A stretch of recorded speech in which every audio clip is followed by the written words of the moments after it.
Well, earlier I looked at what stood out for me from the latest US and European private equity reports based on Q1.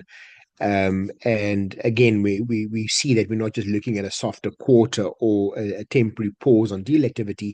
We're seeing much more structural repricing. But what I also wanted to do is just give perspective, looking at those trends, but what this means for emerging markets, and then particularly also in an African context. What we saw from the Q1 data from a US and European perspective, we saw a few key themes coming through. We saw software and SaaS are under pressure as AI changes assumptions around business models and valuations. We saw credit becoming much more selective as spreads are widening and refinancing becoming much harder. We saw investors are rotating towards hard asset sectors with lower um, uh, obsolescence. We have add-ons and club deals are rising as sponsors look to reduce their risk. Fundraising remains selective. Exits remains difficult, and alternative capital structures such as your evergreen vehicles are becoming more important. Now, for companies in emerging markets and in Africa in particular, this implication is not that capital has disappeared. It's that capital is becoming much more demanding, more selective, and more strategic. So the first implication is that businesses with real assets, critical infrastructure, and defensible operating footprints may become relatively more attractive. We saw in the US report capital rotated towards what Pitchford refers to as your halo sectors, so heavy assets and low obsolescence, with hard asset sectors capturing 30% of your PE private capital. And this matters for Africa because many of the continent's investable themes already sit exactly um, uh, in those categories: energy, um, transmission, logistics, industrials, water, food systems, mining services, telecom towers, and of course, other enabling infrastructure around roads, rail, ports. In a market where investors are becoming more cautious about software multiples and more focused on resilience, I think Africa's hard assets economy may look much more less peripheral than before and much more investable. I think the second implication is that the cost of capital may stay higher for longer, and again that changes the bar for execution. The US report noted that higher for longer rates make buyout math much harder, with the European report highlighting that inflation and energy risk coming through the Middle East conflict and the Strait of Hormuz, etc. So for American companies, especially those importing fuel, equipment, and dollar-linked inputs, this means pressure on margins, pressure on working capital, and pressure on leverage capacity. So businesses that cannot demonstrate pricing discipline, cash conversion, and earnings resilience will struggle to attract your premium capital, and those that can will of course stand out. The third, I think, growth capital is likely to favor businesses with clear paths to profitability. The report shows that investors are underwriting downside much more rigorously, focusing on resilience rather than simply the upside. And that matters in emerging markets because many businesses have historically been sold on the promise of growth, scale, and future optionality. And in this environment, that's not enough. Investors will want evidence around customer retention, margin durability, pricing power, FX resilience, governance quality, and management teams that can operate through volatility.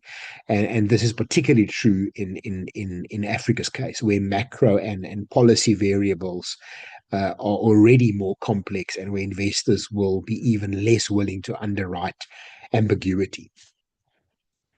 The fourth takeaway is this rise in add-ons and club deals has a very direct implication for African M&A.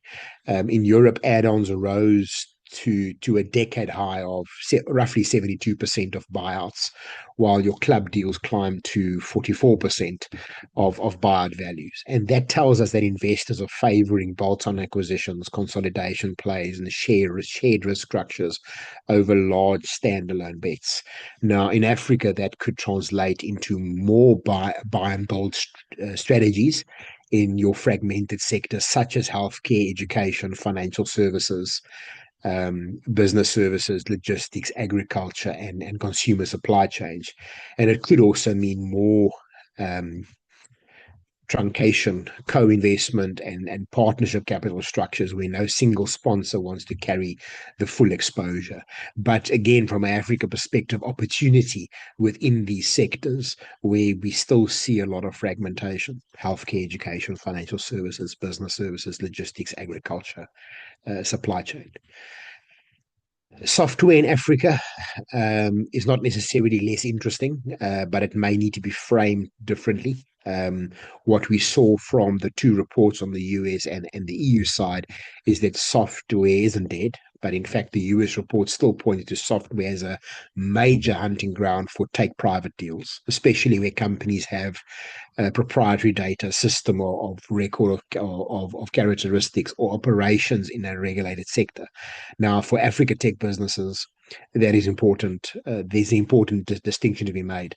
The businesses most likely to remain attractive are not generic growth stories. They're businesses embedded in payment infrastructure, compliance, healthcare workflows, logistics visibility, insurance administration, enterprise resource layers, and other mission critical systems where switching cost and data advantages matter. So the market is likely to reward substance over narrative.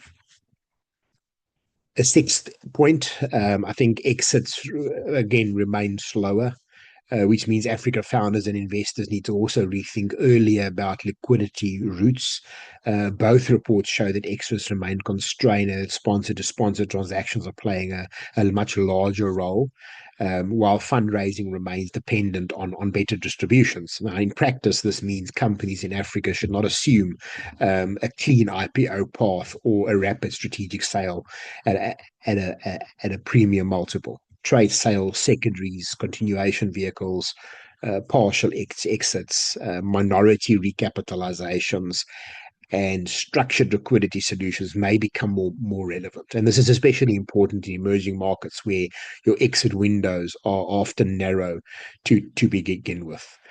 The final point sort of, I guess, touches on the earlier one, but around fundraising. I think fundraising selectivity may actually create an opportunity for strong mid-market Africa platforms. We saw from the European report, it's especially interesting here.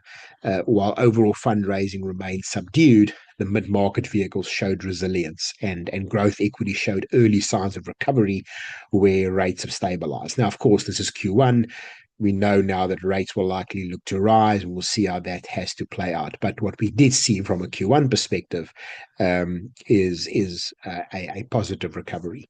Now, that suggests that the market still wants differentiated managers and credible mid-market opportunities, even if your mega fundraising has become much harder. So for Africa, that should support businesses that are too large for venture capital, but still below the radar for your global mega funds.